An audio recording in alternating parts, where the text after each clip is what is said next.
Everybody here has a story.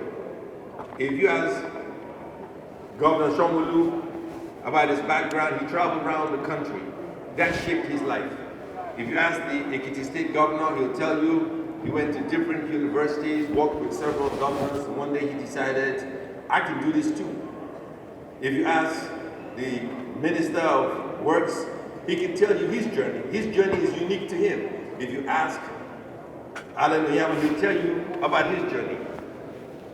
Today, I want to tell you about my journey. My journey began when I graduated from the university. I wanted to understand the world. In 1979, we were run by the military for such a long time. We had a 4-year break when Shagari was president.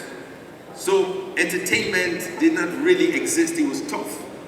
So the friends I made outside Nigeria. I made them outside Nigeria because I had no choice. Everybody in life wakes up and they want a hero. Now, who could be my hero? Who could be my hero? One man I met. I went to see him. And I said, Champ, I'm going to ask you one question. Tell me how, at 22 years old, you decided, as heavyweight champion of the world, you would not fight unless you had a black manager and a black promoter. You were 22 years old. You barely went to high school. You were willing to fight the United States of America because of your beliefs. You were ready to go to prison because you would not fight the yellow man in Vietnam. And you defied, and you for 3.5 years, you couldn't fight because of your beliefs. That man became my hero. We became very good friends to the very end. I'm not going to help nobody get something my Negroes don't have. If I'm going to die, I'll die now, right here fighting you. If I'm going to die, you my enemy. My enemy is the white people, not Vietcong's or Chinese or Japanese. You my opposer when I want freedom. You my opposer when I want justice. You my opposer when I want equality. You won't even stand up for me in America for my religious beliefs, and you want me to go somewhere and fight, but you won't even stand up for me here at home. And then he was champion in '64. And then years went by. And Ali said, I'm pretty. In '64, a black man couldn't say he was pretty. And then in the late 60s, another man I became friends with decided to write a song. When the song was released, he became broke. White America wouldn't buy his records. They wouldn't go to his concerts. They destroyed his career because he did this song. And then in 1984, my friend and partner Dick Griffey, who owned Solar Records, the two biggest black record companies in the world, were Motown, owned by Barry Gordy, and they had the Jacksons, Diana Ross, and the Temptations, and Marvin Gaye, and you had Solar Records. They had Shalimar, Lakeside Whispers, Babyface, and so on. One day, he asked me to come to a meeting in Los Angeles, and I sat with them. A young man, the Reverend Jesse Jackson, said he was going to run for President of the United States.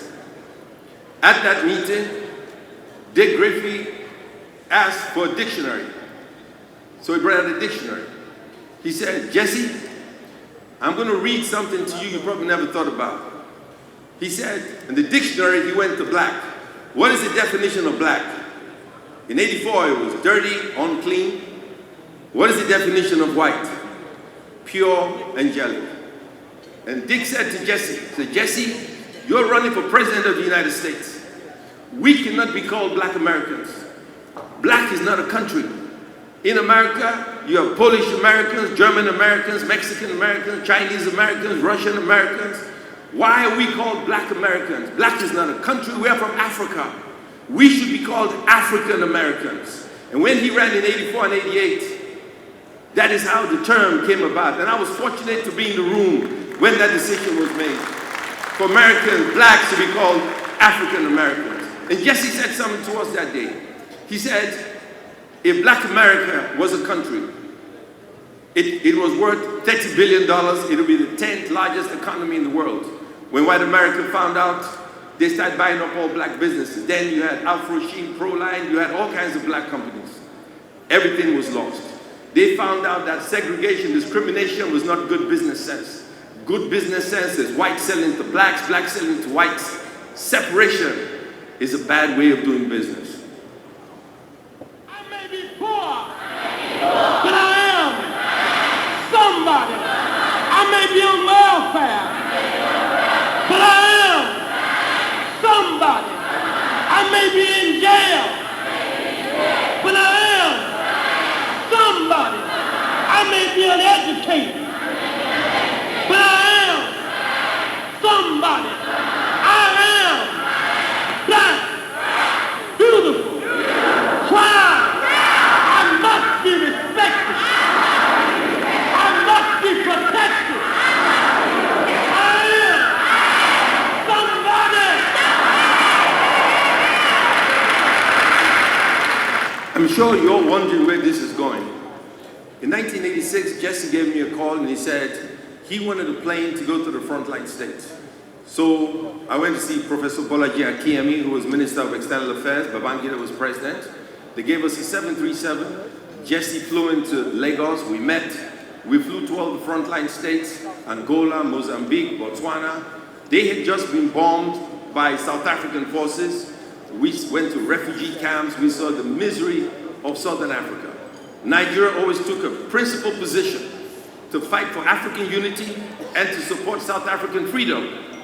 At the border of Gaborone, me, Jesse, and members of the Democratic Party were at the border. We were supposed to meet Winnie Mandela because Mandela was in prison. South African forces turned around, they chased us, and we dispersed. It was a tough trip we were on. But Nigeria stood with South Africa, regardless of cost. And we did all of that. And when Namibia was getting ready to get independence, Babangida put me in a committee to raise money for Namibia. In Lusaka, we met the ANC in exile. All the leaders of the ANC we met in exile, including Sam Nujoma, who later became president of Namibia. And we met a man I loved, the president of Mozambique, Samora Michel. He gave us a great reception. 2 weeks later, South African forces shot down his plane and they killed him.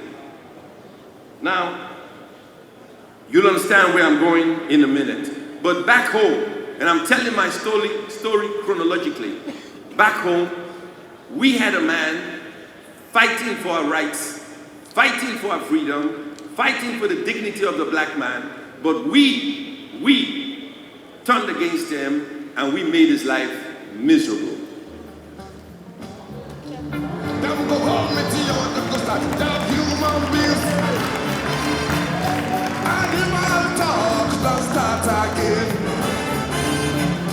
Dash them human rights. Animal must talk to human beings.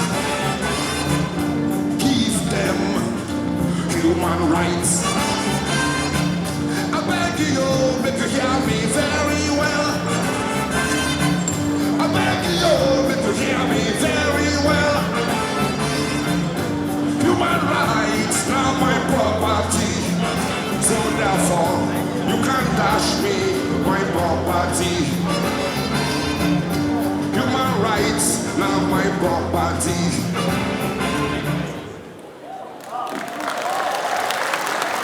Well,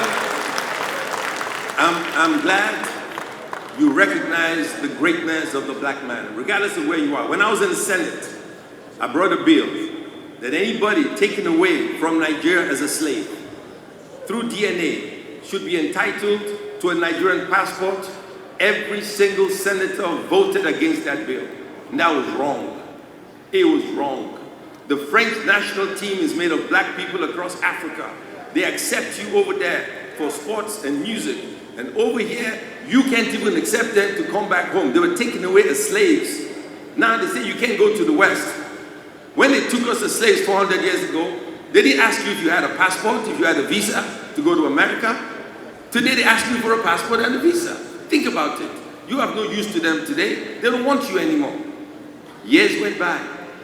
In 2001, I've always believed black is beautiful, and we must come together as a people. In 2001, something magical happened in Johannesburg, South Africa.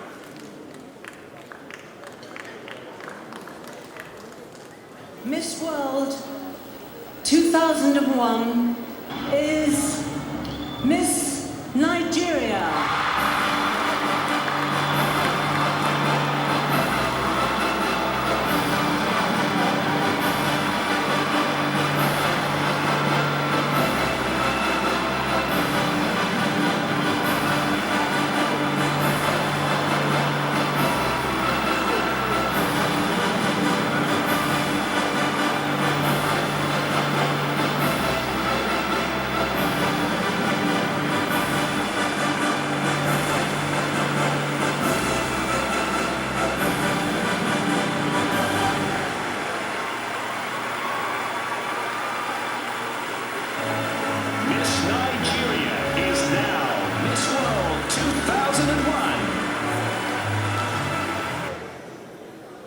Now, 24 years later, a beautiful girl, born in South Africa, raised in South Africa, with a Mozambican mother, the country of Samora Michel, that fought a brutal war against South Africa, and a Nigerian father who supported the liberation and freedom of South Africa, woke up one day and said, I would like to be Miss South Africa. All hell broke loose. All of a sudden, nobody remembered the struggles, the fight, the quarrel, the money we spent. They said, no. Hi everyone, my name is Chidima Vanessa I have decided to participate in the Miss Universe Nigeria 2024 beauty pageant.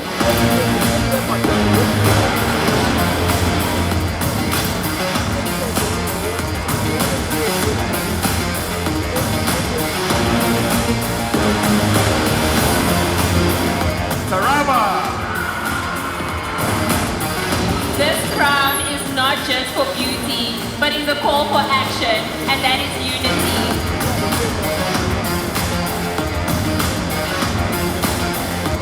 Nigeria!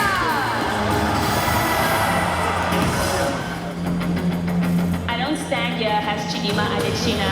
I stand here as a symbol of hope. And you know, that's the irony of life. As Africans, listen to Muhammad Ali. Muhammad Ali said to me, fight for your own kind, support your people, support air peace. If you don't, billions leave your country. Support your industries, support your governors. Don't run them down, don't insult your people. You have nobody else but your people. Listen to James Brown, you're black and you're proud. Listen to Fela, stand tall, stick your chest out, raise your head high, be arrogant. Listen to Jesse Jackson. Did I say Jesse Jackson? I am somebody. I may be black, I may be poor, I may be uneducated, but I am somebody. Ladies and gentlemen, to tell her story, please give a big round of applause to Chidima Adesina as she comes on stage to tell her story. Big round of applause for her, please.